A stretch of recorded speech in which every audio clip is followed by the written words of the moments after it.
his men, not his guests, not even his closest allies. It sat behind the massive oak desk in his office. Black leather, pristine, positioned exactly 17 inches from the edge. The armrests were wiped down twice daily. The cushion had never been compressed by anyone's weight. It was perfectly aligned, perfectly clean, perfectly untouched, just the way the Mafia boss needed it to be. Marcus Donovan ran the entire northeast corridor from that office. Drugs, weapons, protection rackets. His empire stretched across 5 states. He could order a man dead with a single phone call.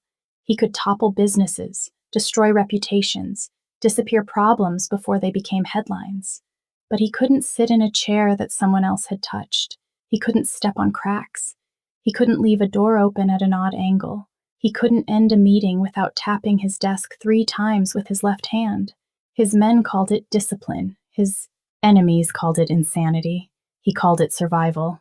Because in a world built on chaos and blood, control was the only thing keeping Marcus Donovan from drowning. So when he walked into his office one Tuesday evening and found his cleaner sitting in that chair, calm, still, unafraid, everyone expected her to disappear. Instead, she stayed. The cleaning company sent someone new every 6 weeks. Marcus required it. Same person for too long meant familiarity. Familiarity meant patterns. Patterns meant vulnerability. In his world, vulnerability meant death. The new cleaner arrived on a Tuesday afternoon, escorted by Vincent, Marcus's head of security, who looked like he'd rather be waterboarding someone than babysitting a woman with a mop bucket. "4th floor," Vincent grunted, not looking at her. "Boss's office is the last door. Don't touch anything on the desk. Don't move anything more than necessary. Don't—" "I know the rules," she said quietly. Vincent paused. Most cleaners were chatty, nervous, trying to prove they weren't a threat. This one just existed. Calm. Present. Her name was Elena Torres, 27 years old, dark hair pulled back in a simple ponytail. No makeup. Tired eyes that had seen too much and expected nothing. She'd been hired through Crystal Clean Services 3 days ago, her 8th job in 2 years. The pay was better than most. The hours were terrible. But Elena had learned a long time ago that you didn't turn down decent money just because the hours were bad. She'd survived worse than bad hours. Vincent left her on the 4th floor with a keycard and a warning. "He comes back in 2 hours. Be gone by then." Elena nodded. She started in the bathroom attached to Marcus's office. Everything was already clean, spotless. But she scrubbed anyway. The sink, the mirror, the tile grout. The toilet hadn't been used. The towels were folded in perfect thirds. Whoever this man was, he didn't just want clean. He needed it. Elena recognized the signs. She'd cleaned for enough people to know the difference between preference and compulsion. This office wasn't just organized, it was controlled. Every pen in the desk drawer, aligned. Every book on the shelf, spine out, arranged by height and color. The rug had vacuum lines running north to south, never diagonal. She moved carefully, respectfully. By the time she reached the main office area, her lower back was screaming. She'd worked a double shift at the hospital laundry service before this, and her legs felt like concrete. Just 5 minutes, she thought. 5 minutes to sit, and then I'll finish. The chair behind the desk was empty. Black leather. Expensive. Elena glanced at the door. Still closed. Still quiet. She sat down. The leather was cool against her legs. The chair was firmer than she expected, like it had never been broken in. She leaned back just for a moment and closed her eyes. 5 minutes. That's all she needed. Marcus Donovan returned to his office at 6:47 p.m. He was 17 minutes early. Vincent opened the door for him, already talking. "Quarterly numbers came in. Castellano's shipment cleared customs. The judge signed off on—" Marcus stopped. Vincent kept talking for another 3 seconds before he realized his boss wasn't moving.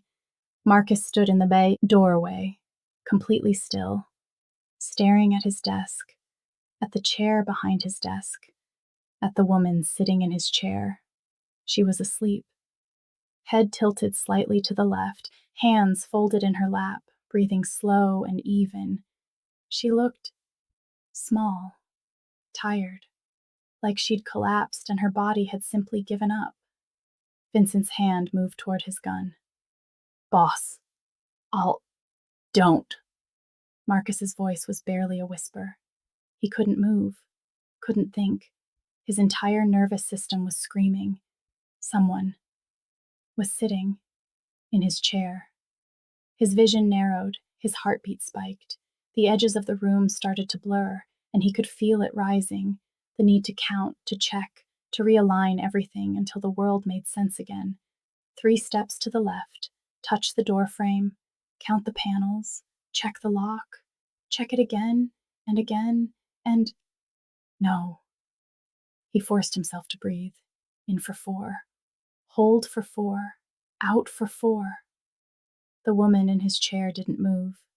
Vincent was watching him carefully. Everyone in the organization knew the rules. No one touched the boss's things. No one sat in his chair. Ever. Want me to wake her? Vincent asked quietly.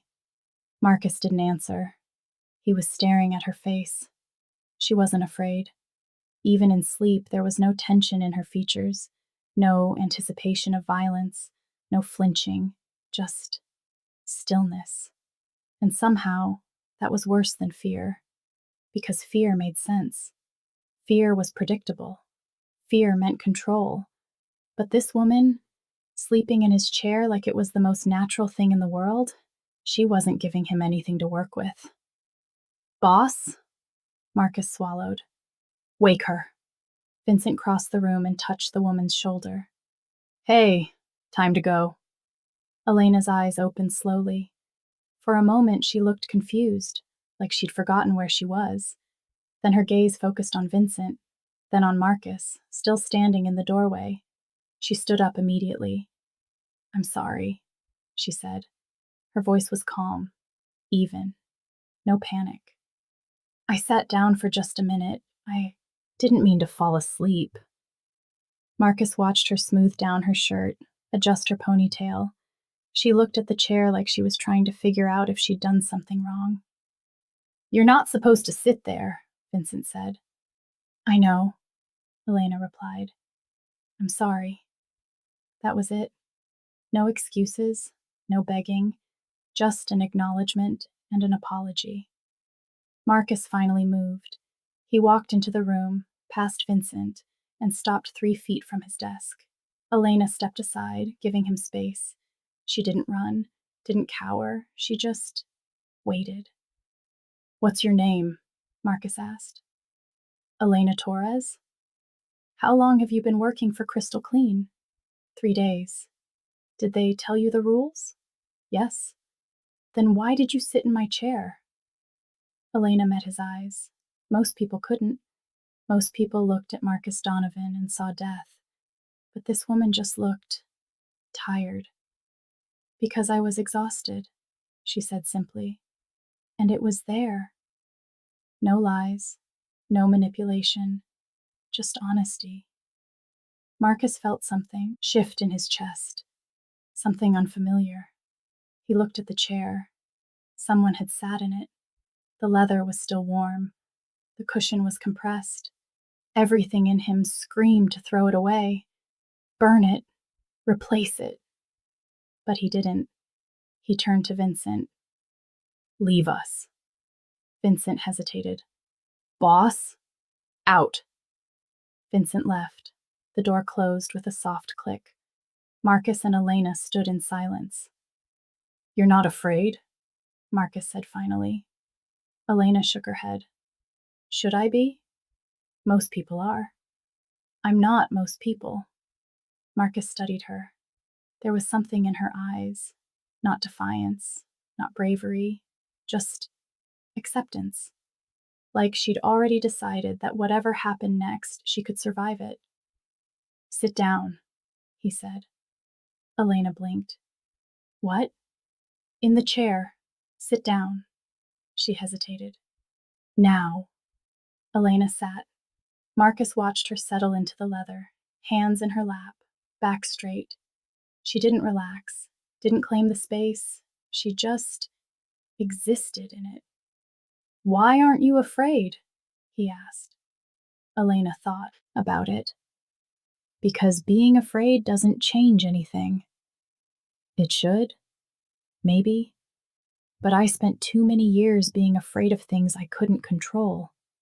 It didn't help.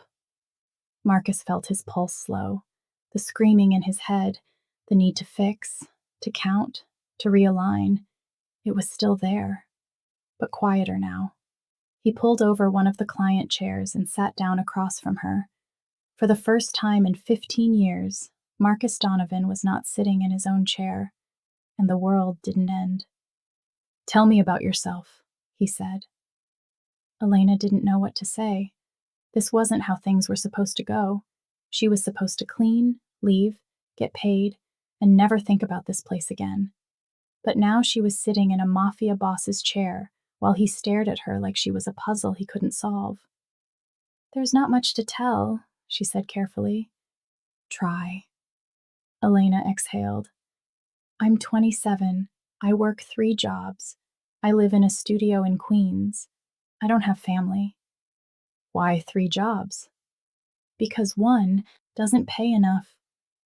And the family? Elena's jaw tightened. Foster system. Aged out at 18. Haven't seen anyone since. Marcus nodded slowly. He understood survival. He understood building yourself from nothing. You're tired, he said. It wasn't a question. Elena almost laughed. Always. When was the last time you slept more than 4 hours? I don't remember. Marcus leaned back in the client chair. It felt wrong. Too low, too soft. But he didn't move. I'm going to make you an offer, he said. You'll work here. For me. Not cleaning. Just being here. Elena stared at him. I don't understand. Neither do I. Marcus ran a hand through his hair. But when you sat in that chair, something changed. I should have killed you for it, or at the very least thrown you out, but I didn't. Why? Because you weren't afraid. Elena frowned. That's not a reason. It's the only reason I have. They sat in silence. What would I do? Elena asked, finally. Whatever you want. Read, sleep, exist. That's not a job. I'll pay you $3,000 a week. Elena's breath caught. $3,000 a week was more than she made in a month across all 3 jobs combined. Why? She whispered. Marcus looked at his desk, at the pens, aligned, at the papers, stacked, at the world he'd built to keep the chaos at bay. Because when you're here, he said quietly, I don't have to count as much. Elena understood then. This man, this powerful, dangerous man, was drowning, and somehow her presence was a life raft. I don't know if I can help you, she said. You already have. Elena looked at the chair beneath her, the office around her, the man across from her. She should say no. She should walk away. Nothing good came from getting involved with men like this. But she thought about her studio apartment, about the mold in the bathroom, about the landlord who kept raising rent, about the bone-deep exhaustion that never went away. Okay, she said. Marcus's shoulders relaxed, just slightly. You start tomorrow, he said. 9 a.m. Vincent will meet you downstairs. What do I tell people I do? You don't tell people anything. Elena nodded. She stood up, smoothed her shirt. Marcus stood too. Can I ask you something? Elena said. Go ahead. Why the chair? Why is it so important? Marcus was quiet for a long moment. Because everything else in my life is chaos, he said finally. But that chair, that space, it's mine. It's the one thing I can control, the one thing that stays exactly as I need it to be. Elena looked at him, really looked at him, and she saw something she recognized, a man trying desperately not to drown.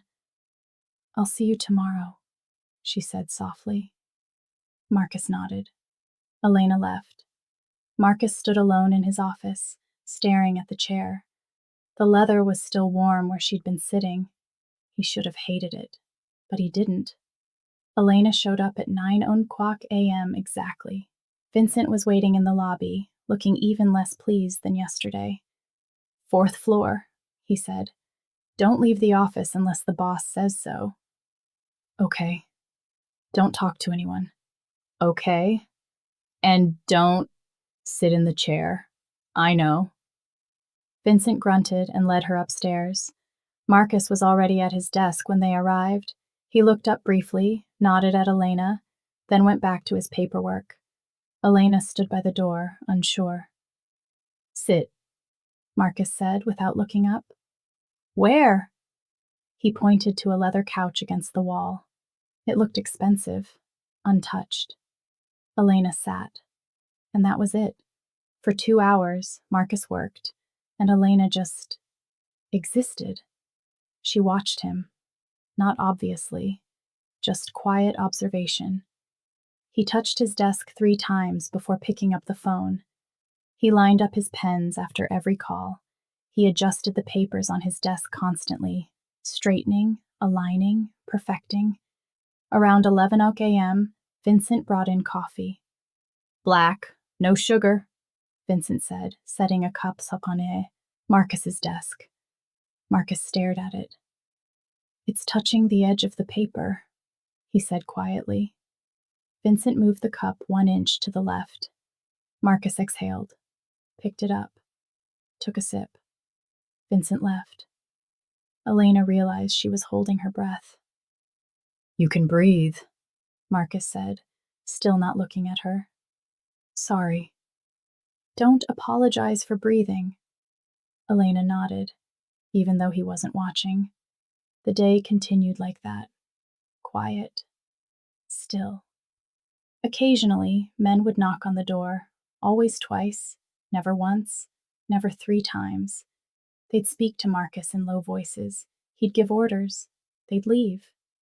No one acknowledged Elena. She might as well have been furniture. Around 3:01 p.m., Marcus stood up and walked to the window. He stared out at the city for a long time. "Do you know what I do?" he asked. "I can guess," Elena said. "And you're still here. You're paying me $3,000 a week." Marcus almost smiled. Almost. "Is it just the money?" Elena thought about it. "No." "Then what?" "I don't know yet." Marcus turned to look at her. "When you figure it out, tell me." "Okay." He went back to his desk. The day ended at 6:00 p.m. Marcus told her to leave. Elena did. The next day was the same, and the next, and the next. By the end of the first week, something had shifted. Marcus's rituals didn't stop. He still counted, still aligned, still checked, but the intensity was different, softer. Elena started bringing a book. Marcus never asked what she was reading, but sometimes she'd catch him glancing at the cover. On day 8, he spoke without being prompted. "Do you like it here?" Elena looked up from her book. "It's quiet." "That's not an answer." "It's the only answer I have." Marcus leaned back in his chair, the chair Elena had sat in that first night, the chair that started everything. "You remind me of someone," he said. "Who?" "Myself. Before." "Before what?" "Before I learned that control was the only thing keeping me alive." Elena closed her book. "And now?" "Now I don't know if I'm alive or just existing." She didn't have a response to that. Marcus stood up, walked to the window again. He did that a lot, she'd noticed, like he was trying to find something in the skyline that he kept losing. When I was 8, he said quietly, my father used to beat my mother. Every night. Same time. Same room. Same sounds. Elena's chest tightened. I couldn't stop it, Marcus continued. But I could control other things. I could make sure my shoes were lined up perfectly. I could make sure my school books were stacked in the right order. I could count the cracks in my bedroom ceiling until the screaming stopped. He turned to face her. Control became my language, he said. The only way I knew how to survive. Elena understood. God, she understood. My foster father used to lock me in the basement, she said softly. For hours, sometimes days. I couldn't control when he'd let me out, but I could control my breathing. I could count my heartbeats. I could create stillness in the chaos. Marcus's eyes softened. We're the same, he said. No, Elena replied. You control the outside world. I control the inside. Which one works better? Neither. We're both still drowning. Marcus was quiet for a long moment. Then he did something Elena had never seen him do. He laughed. It was short, rough, like he'd forgotten how, but it was real. You're right, he said. We're both fucked. Elena smiled. Actually smiled. Completely. 3 weeks in, Elena learned Marcus's patterns. He arrived at 8:30 a.m. Always. Never 8:29. Never 8:31.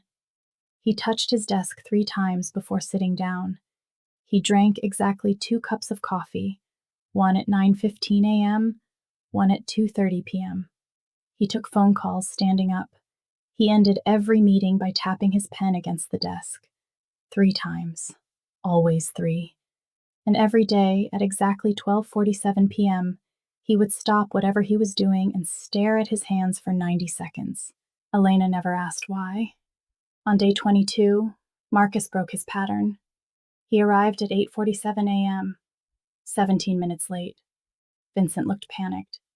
The other men in the hallway exchanged glances. But Marcus just walked into his office, sat down, and started working.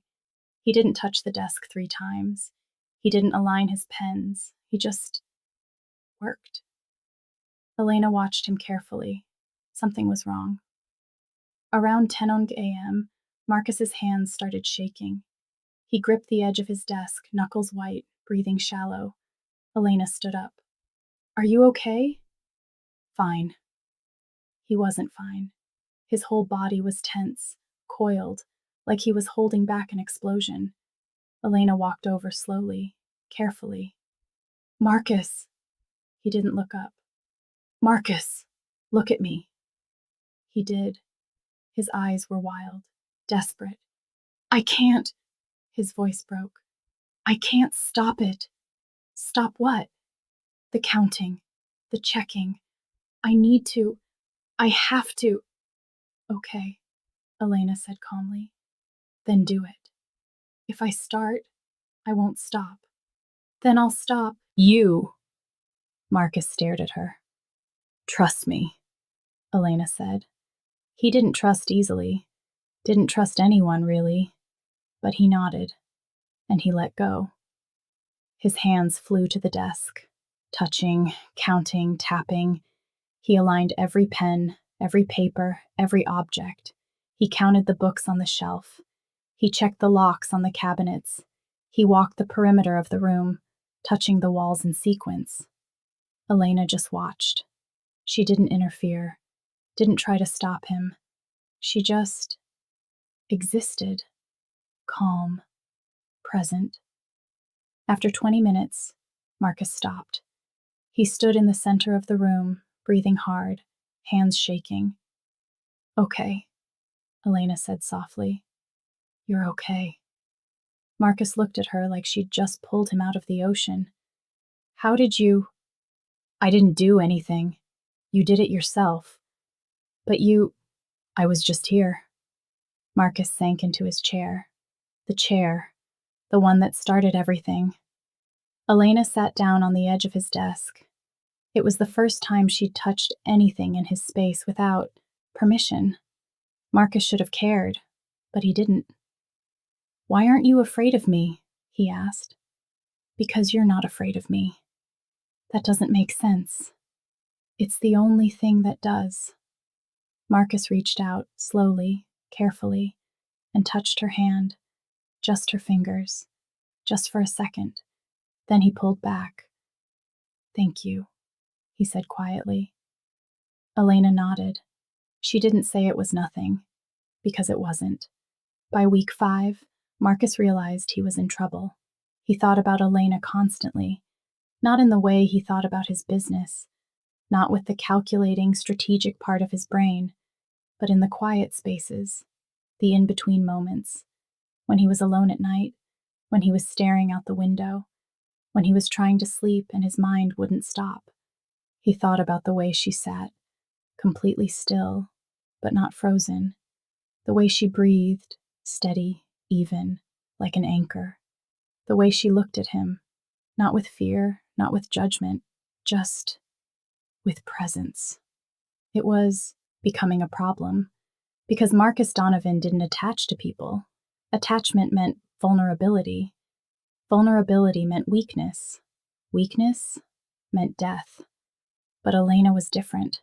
She didn't want anything from him, didn't ask for favors, didn't try to manipulate. She just existed in his space like she belonged there, and maybe that was the most dangerous thing of all. On day 32, Vincent pulled Marcus aside. Boss, we need to talk. About? The girl. Marcus's jaw tightened. What about her? The men are asking questions. They don't understand why she's here. They don't need to understand. Some of them think she's a threat. She's not. Vincent hesitated. How do you know? Because I know. Boss, drop it, Vincent. Vincent didn't drop it. Castellano's crew is getting restless. They're saying you're distracted. Weak. Marcus's eyes went cold. Weak? Their words, not mine. Set up a meeting. Boss, I don't think... Set up the meeting. Tonight. Vincent nodded and left. Marcus stood alone in his office. Weak. He should have been furious, should have been planning retaliation, but all he could think about was Elena, and whether keeping her close was worth the war it might start. The meeting happened in a warehouse on the edge of the city. Marcus arrived with Vincent and 3 of his best men. Anthony Castellano was already there, mid-50s, thick neck, dead eyes. He ran the smuggling operations through the port. Donovan, Castellano said, not offering a handshake. Heard you've been busy. Always am. Heard you got yourself a new distraction. Marcus's expression didn't change. Careful, Anthony. Castellano laughed. Just making conversation, but the boys are talking, saying you're spending more time with some girl than running your business. The boys should focus on their own work. Hard to focus when the boss is losing his edge. Marcus took a step forward. You think I've lost my edge? I think you're distracted. Then you're wrong. Am I? Castellano leaned against a crate. Because last I checked, you missed 3 shipment calls. Vincent's been covering for you. And that office of yours? Used to be a fortress. Now it's got a woman sitting in it like she owns the place. She doesn't own anything. Then what's she doing there? Marcus didn't answer. Castellano smiled. That's what I thought. You're getting soft, Donovan. And soft men don't last long in this business. You done? Almost. I've got a proposal. I'm not interested. Hear me out. You step back. Let me handle the Northeast operations. You keep your title, keep your cut, but you let someone else do the real work. Marcus laughed. Actually laughed. You think I'm going to hand over my empire because you don't like that I hired a woman? I think you're going to hand it over before you lose it. The warehouse went silent. Marcus's men shifted, hands moving toward weapons. Castellano's men did the same. This is how it's going to go, Marcus said quietly. You're going to walk out of here. You're going to go back to your territory. And you're going to forget you ever had this conversation. Or what? Or I'll remind you why everyone in this city is afraid of me. Castellano held his gaze for a long moment. Then he nodded. Your funeral, Donovan. He left. Marcus stood in the warehouse for a long time after the doors closed. Vincent approached carefully. Boss? He's going to make a move. I know. How long do we have? A week, maybe 2. Marcus ran a hand through his hair. Double security on the office. No one gets in without clearance. And the girl? Marcus's jaw tightened. She stays. Boss, if they're targeting you, they'll target her. Then we make sure they don't get close. Vincent didn't argue, but Marcus could see the concern in his eyes. Because Vincent knew the truth. Marcus wasn't protecting Elena because she was an employee. He was protecting her because he couldn't imagine his world without her in it anymore. And that was the most dangerous position either of them could be in. Elena knew something was wrong the moment she arrived the next morning. There were more men in the hallway, more guns, more tension. Vincent escorted her upstairs without a word. Marcus was at his desk, phone pressed to his ear, voice cold and clipped. He looked exhausted. When he hung up, he noticed Elena standing by the door. Sit, he said. She did. Silence stretched between them. Something happened, Elena said finally. Yes. Something bad. Yes. Does it involve me? Marcus looked at her, really looked at her. Yes, he admitted. Elena's stomach dropped. What do I need to do? Nothing. I'll handle it. Marcus, I said I'll handle it. But his hands were shaking. Elena stood up and walked to his desk. She sat on the edge, right where she'd sat weeks ago when he'd had his episode. Talk to me, she said softly. There's nothing to talk about. You're lying, Marcus laughed bitterly. You don't know me well enough to call me a liar. Yes, I do. He stared at her. There are people who think you're a weakness, he said finally. They think because you're here, I'm distracted, soft. Are you? No, but it doesn't matter what the truth is. It matters what they believe. So what happens now? Now I prove them wrong. How? Marcus was quiet for a long moment. By sending you away. Elena felt her chest tighten. What? It's not safe for you here anymore. I'll set you up somewhere else. Somewhere they can't find you. You'll be taken care of. Protected. I don't want to be protected. That's not your choice. Yes, it is. Marcus stood up. Elena, these people, they don't hesitate. They don't negotiate. If they think getting to you will hurt me, they'll do it. And they won't be gentle about it. Then teach me how to protect myself. That's not how this works. Why not? Because I can't lose you. The words hung in the air. Marcus looked shocked, like he hadn't meant to say it out loud. Elena's breath caught. You can't lose me, she repeated softly. Marcus turned away. Forget I said that. No. Elena, no, she said again, stronger this time. You don't get to say something like that and then take it back. Marcus gripped the edge of his desk. His knuckles were white. I don't know how to do this, he said quietly. I don't know how to care about someone and keep them safe at the same time. Elena walked around the desk, stood in front of him. Then let me help you figure it out. Marcus looked at her like she was the most terrifying thing he'd ever faced. And maybe she was, because bullets he could dodge, enemies he could eliminate, business he could control. But this connection, this attachment, he had no defense against it. If you stay, he said, everything changes. Everything already changed, Elena replied, the moment I sat in your chair. Marcus reached out and touched her face, just her cheek, just for a second. You should run, he whispered. I know, but you won't. No. Why? Elena smiled sadly. Because I'm just as broken as you are, and for some reason, being here makes me feel less broken. Marcus's thumb brushed her skin. Then stay, he said. Okay. But if things get bad, I'll deal with it. Elena, I'll deal with it. Marcus nodded.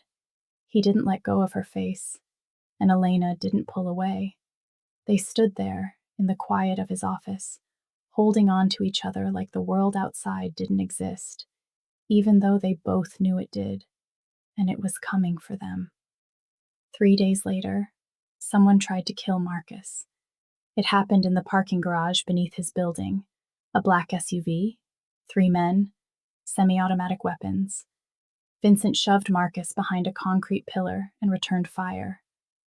The gunfight lasted less than 2 minutes, but it felt like hours. When it was over, 2 of the attackers were dead.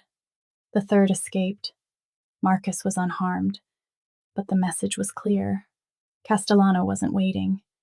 Marcus arrived at his office covered in someone else's blood, Vincent half carrying him inside. Elena was there. She took one look at him and stood up. Are you hurt? No. Vincent? I'm fine, Vincent grunted. Elena grabbed a towel from the bathroom and started wiping the blood off Marcus's face. Her hands were steady, calm. Marcus just stared at her. You should have left, he said. I didn't. Elena, I'm not leaving. Marcus grabbed her wrist, gentle but firm. This is just the beginning, he said. They're going to keep coming. Then we fight back. We? Yes, we. Vincent cleared his throat. Boss, we need to move you to a safe house. No. Boss, I'm not running, not from Castellano, not from anyone. Then what's the plan?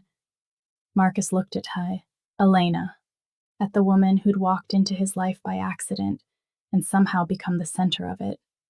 We end this, he said. Tonight. Marcus spent the next 6 hours planning. Phone calls, strategy sessions, moving pieces into place. Elena watched from the couch, silent. Around 8 p.m., Marcus sent Vincent and the others away. I need an hour, he told them. Then we move. Vincent nodded and left. Marcus and Elena were alone. He sat down next to her on the couch, close enough to touch but not touching. This is my fault, he said. No, it's not. I brought you into this world. I put you in danger. I chose to stay. You shouldn't have. Elena turned to face him. Why did you really ask me to stay? That first day, the real reason. Marcus was quiet for a long time. Because for the first time in my life, he said finally, I felt like I could breathe. Elena's chest ached. You sat in that chair, Marcus continued, and you weren't afraid. You weren't trying to prove anything. You just existed. And for some reason, that broke something open in me. What did it break? The part of me that thought control was the only way to survive. Elena reached out and took his hand. What if you're wrong? She asked softly. About what? About control being the only thing keeping you alive. What if it's the thing that's killing you? Marcus stared at their joined hands. I don't know how to exist any other way. Neither do I. but maybe we can figure it out together. Marcus pulled her closer. She leaned into him, head on his shoulder, breathing in sync. When this is over, he said quietly, I'm going to ask you to leave. For real this time. And I'm going to say no. Elena, no, she repeated. I'm not leaving you. Not because I need the money, not because I'm afraid of being alone, but because being here, with you, makes me feel like I matter. Marcus pressed his lips to her hair. You matter, he whispered. More than you should. No! They stayed like that until Vincent called. It was time. The meeting with Castellano was set for midnight, neutral territory, an abandoned factory on the waterfront. Marcus arrived with Vincent and 4 men. Castellano had twice that number. Donovan, Castellano called out. Glad you could make it. Let's get this over with. Straight to business. I respect that. Castellano lit a cigar. Here's the deal. You step down, quietly. I take over operations. You keep 20%. No, no. I'm not giving you anything. Castellano's smile faded. Then we have a problem. We've had a problem for weeks. Let's just finish it. You think you can take me? I know I can. Castellano laughed. You're delusional. And you're desperate. Otherwise, you wouldn't have tried to kill me in broad daylight. That wasn't desperation. That was a warning. Well, here's mine. Marcus pulled out a folder and tossed it at Castellano's feet. Your offshore accounts, your shipment routes, every bribe you've paid in the last 5 years, all of it. Castellano's face went pale. I've had people watching you for months, Marcus said. One phone call and the feds get everything. Your operation crumbles. You spend the rest of your life in prison. You're bluffing. Marcus pulled out his phone. Try me. The standoff stretched. Finally, Castellano bent down and picked up the folder. He flipped through it, face growing darker with every page. You bastard. We done here? Castellano's hand moved toward his gun. Vincent's men raised their weapons. Don't, Marcus said calmly. You pull that trigger, and you're dead before you hit the ground. And even if you get lucky, even if you kill me, that folder still goes to the feds. Is it worth it? Castellano's hand froze. I didn't think so. Castellano lowered his gun. This isn't over. Yes, Marcus said. It is. He turned and walked away. Vincent and his men followed. The drive back was silent. Marcus stared out the window, adrenaline fading, exhaustion setting in. You good, boss? Vincent asked. Yeah. What about the girl? Marcus's jaw tightened. What about her? You gonna tell her what you did? No. Why not? Because she doesn't need to know what I'm capable of. Vincent didn't respond, because they both knew the truth. Elena already knew exactly what Marcus was capable of, and she was still there anyway. Marcus returned to his office at 2:00 a.m. Elena was still there, curled up on the couch, asleep, book open in her lap. He stood in the doorway, watching her. She looked peaceful, safe, everything he wasn't. Marcus walked over quietly and sat down on the edge of the couch. Elena stirred, opened her eyes. Hey, she murmured. Hey, is it done? Yeah, it's done. Elena sat up, looked at him carefully. Are you okay? I'm fine. Marcus. I'm fine, Elena. But he wasn't. His hands were shaking again. The adrenaline, crash hitting hard. Elena reached out and took his hands in hers. Breathe, she said softly. Marcus tried. Failed. I can't. Yes, you can. With me. In for 4. He breathed in. Hold for 4. He held. Out for 4. He released. They did it again and again, until the shaking stopped, until Marcus could think clearly again. Thank you, he whispered. Elena smiled. You keep saying that. Because I keep meaning it. She leaned her head on his shoulder. They sat in comfortable silence. I want to show you something, Marcus said finally. Okay. He stood up and walked to his desk, opened the top drawer. Inside was a small black notebook. He handed it to Elena. What is this? Read it. Elena opened the notebook. Inside were lists, hundreds of them. Things Marcus had counted, checked, aligned. Every ritual, every compulsion, dated and cataloged. I've been tracking them for 15 years, Marcus said. Every time I felt the need to count. Every time I couldn't stop checking. I wrote it down. Elena flipped through the pages. Some days had dozens of entries. Some had hundreds. Why are you showing me this? Marcus sat down next to her. Because I want you to see what you've done. He flipped to the last few pages. The entries were different, fewer, shorter, and next to several of them, there was a single word, Elena. Since you've been here, Marcus said quietly, I've counted less, checked less, needed less. Elena's eyes filled with tears. You're helping me, he continued, even when you're not trying to, even when you're just sitting there, existing. You're helping me. Marcus, I need you to know that, because I'm going to ask you something, and I need you to understand why. Elena closed the notebook. What are you going to ask? Marcus took a deep breath. Stay with me.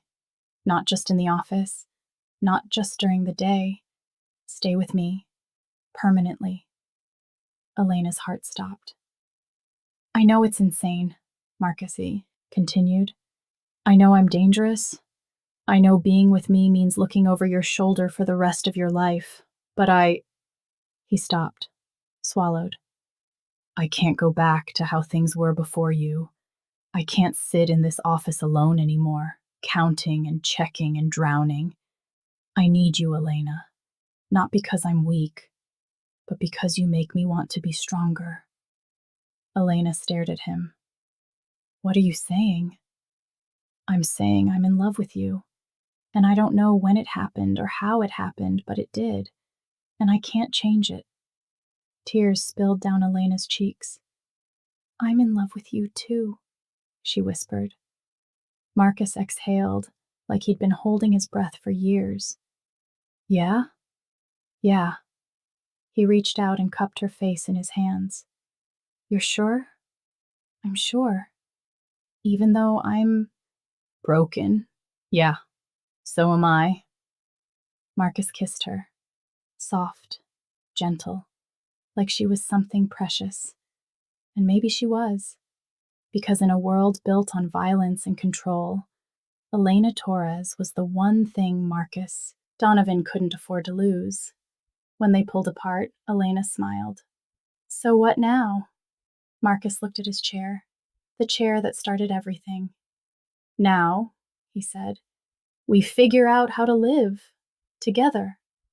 No more counting? I'll probably still count sometimes. No more checking? I'll probably still check. No more rituals? Marcus smiled. Some rituals are good. Elena laughed, actually laughed, and Marcus realized something. He didn't need the world to be perfect anymore. He just needed her to be in it. 6 months later, Marcus's office looked different. The desk was still aligned, the pens were still organized, the books were still arranged by height, but there were new things too. A blanket on the couch where Elena slept sometimes, a second coffee mug on the shelf, a small plant by the window that she'd insisted on bringing in. Marcus still had OCD, still counted, still checked, but it was different now, manageable. Elena sat at the desk, his desk, working on her laptop. She'd enrolled in online classes, psychology, because she wanted to understand what Marcus went through, wanted to help others like him. Marcus stood by the window watching the city. "You're quiet," Elena said. "Just thinking." "About?" He turned to look at her, at the woman sitting in his chair like she belonged there, because she did. "About how a year ago I would have killed someone for sitting where you're sitting." Elena smiled. "And now? Now I can't imagine anyone else being there."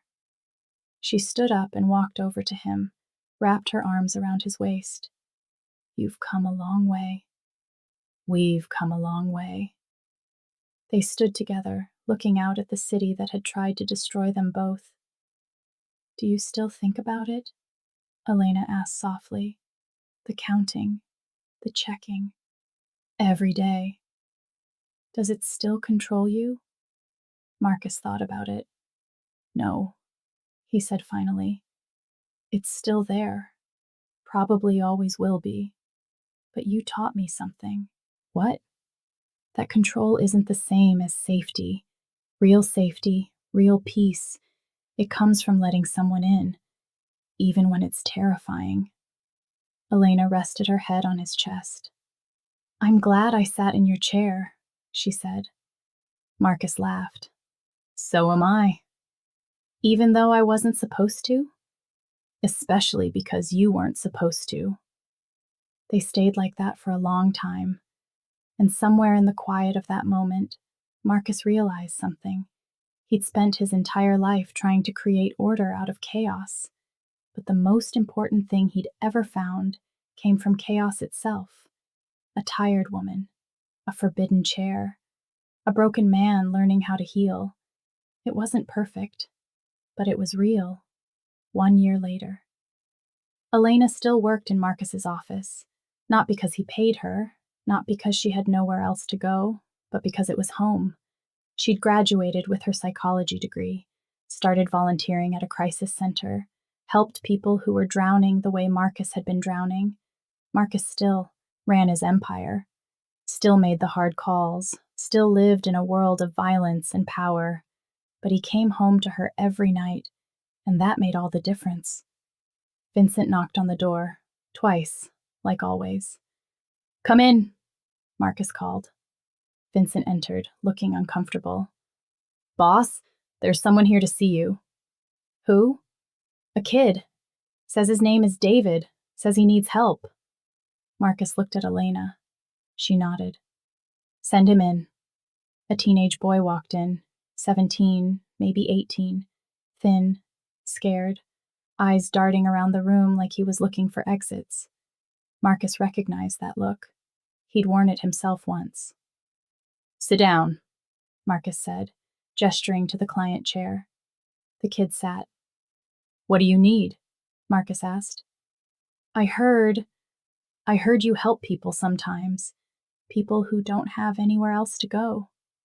Marcus glanced at Elena. She smiled. "Yeah," Marcus said. "Sometimes I do." The kid exhaled in relief, and Marcus realized something. The man he'd been a year ago would have turned this kid away, would have seen him as a liability, a distraction. But the man he was now, the man Elena had helped him become, couldn't do that, because everyone deserved a chance, even broken people, especially broken people. "What's your story?" Marcus asked. The kid started talking, and Elena reached over and took Marcus's hand, because this, helping someone else climb out of the darkness, this was what healing looked like. Not perfect, not easy, but real. And in the end,